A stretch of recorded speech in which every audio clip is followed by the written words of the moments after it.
So when we rolled into town and I was taking this footage, you can see just total devastation around us with houses flattened, roofs missing, businesses destroyed. The first time I saw the area where we were going to serve, it was again almost overwhelming to think that we're even going to be able to do anything because of the amount of destruction there. It is difficult when you first arrive at a job site because you're coming out of a place of privilege. We haven't experienced this kind of disaster and you come into these areas and just see total devastation and seeing people that had homes living in a tent next to their home and just doing the best they can to try and live life day to day. The damage is stunning and quite shocking, and it's always a joy to know that we can actually contribute in some way that help these people. We typically provide two different types of teams to go down. One team will go soon after the disaster has occurred, and that is a more labor-intensive, less skilled trip, and they would just be mucking out, getting rid of debris. The second round usually follows a few months later, and that's a highly skilled team where we're sending down guys that have particular skill sets in drywall finishing, electrical, plumbing work, roofing work, or things that require more skill.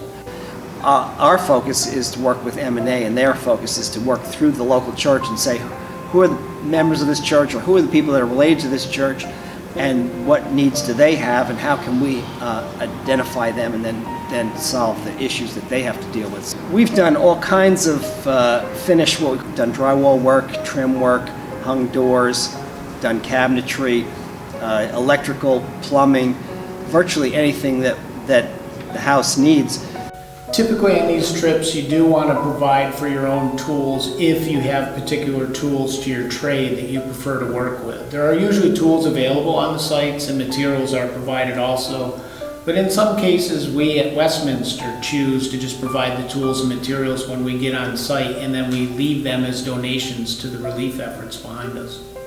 Westminster is provided for these short-term disaster relief trips to take place by a Great Commission recognizing that there is value in fully funding the support of these trips so that the participants do not have to focus on fundraising. They can focus primarily on organizing the trip, the details of the trip, and deploying to serve those people in need.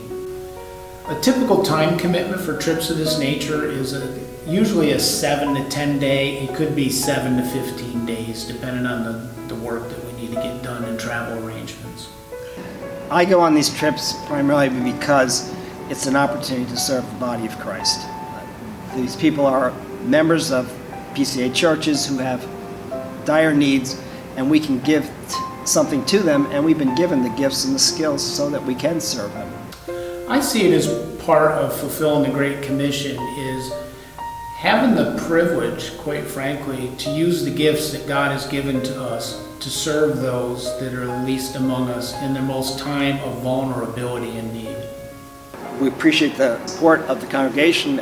We're always looking for prayer support when you know that there's a trip going on.